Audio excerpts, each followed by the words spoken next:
No, So- I like you a lot, Gloria. Thank you very much. So let's move to a decade that I love a lot. It's the 1960s. Oh boy. A lot of shifts in culture, civil rights movement, LSD, rock and roll. A lot is happening that is challenging the way that people have lived, for most of the life. And it surprises me. One of the things that I admire a lot about Rand is the Playboy interview she gave in 1964 and the accurate answers about sex, love, mortality, black and white. I love one answer that she gives there. Like, if you know that white is everything that is correct and black is everything that is wrong, why would you have gray? Yeah. Why would you Why do that? choose any part of the black? Yeah. And it seems to me, I've also been reading a little bit about Hugh Hefner, and he was an entrepreneur trying to put ideas out there that were quite controversial about civil rights, HIV. When it came out, Playboy magazine would do a lot of informative articles on how to prevent it, things that sometimes the culture and the government would avoid. And it seems to me that she would have more respect for that kind of entrepreneur that, of course, are not philosophers, but that behave like Rearland, right? Like in the real world, they fight for the things that are, correct in their minds, maybe in packages that are controversial, like a Playboy magazine. But what did you think about those changes in cultures when the 60s happened? Well, the 60s were, you have to divide the 60s into before 1964 and after 1964. Okay. Before 1964, they were a continuation of the 50s. I lived through this, so I'm speaking from I know. knowing. That's why I'm picking your brain. They were a period of quiet, repressed, understatement, hedging, compromise, gray. They were a gray period. With 64, two things happened. The Berkeley Student Rebellion, which was the beginning of the New Left, they actually formulated their position to SDS in 1963 in Port Huron, Michigan. 64, they began the Student Rebellion and the rise of the hippies and yippies and violence. And that was one thing. The other was the defeat of Goldwater. Goldwater was the best candidate we've had in the 20th century. Ayn Rand supported him. They had some correspondence. He admired her to some extent. She admired him to some extent. He got killed in the election, right? He lost by a landslide. He carried only 2 states, Mississippi and Alabama. And that showed the left that they had control. So the Student Rebellion and the Goldwater defeat meant that from then on, it was the decade of drug, sex, rock and roll, right?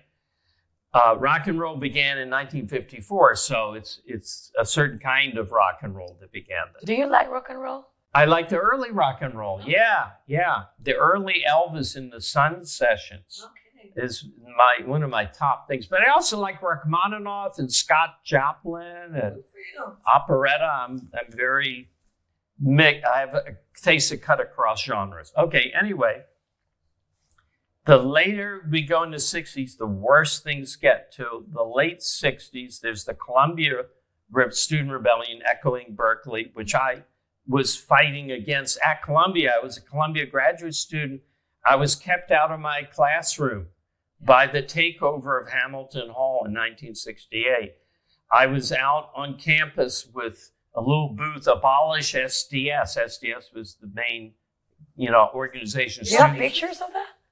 There is one picture of a group of us. There were 7 objectivists who formed a little club at Columbia.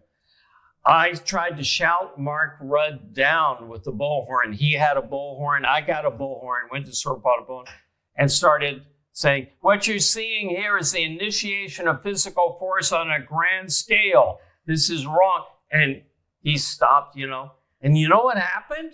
What happened? The police came and made me move. You moved? Me. No. I said, wait a minute.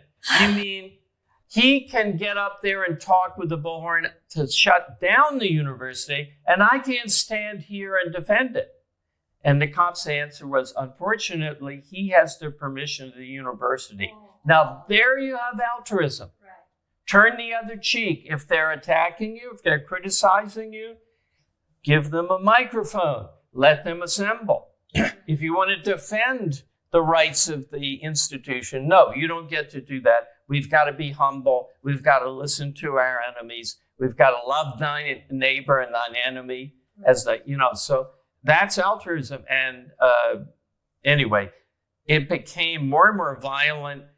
I also taught at the New School for Social Research on 12th Street in Greenwich Village. One day I'm going to teach a class on objectivism, as a matter of fact. And I learned that 2 blocks south of there, on 10th Street, I believe it might have been 11th, a townhouse had been reduced to rubble because the Weatherman faction was assembling a bomb in the basement of that townhouse and didn't know what they're doing, being irrationalists and drug soaked, and it blew up and killed 2 of them and reduced the townhouse to a pile of bricks. So I saw these things. I saw the fire in the window of one of the buildings, a little light that turned out to be the burning of 30 years of research notes of one of their professors that, wouldn't go along with the New Left. His name was Orest A. Ranum. He was a historian. Back then, we didn't have computers. Right. We didn't have backup. Yeah. He had 30 years of notes on index cards, and they burned them because he was not radicalized. They went after the moderates. They didn't go after us. Right. They kind of liked us, that we were extreme on the right as they were extreme on the left. Right. So it's like you can survive. Yeah, they didn't know that was going to pay on the long run because the battle of ideas will eventually be won. Because Marx says ideas are nothing. Right. What counts is the economic conditions and the class struggle, and ideas are just a superstructure imposed on it.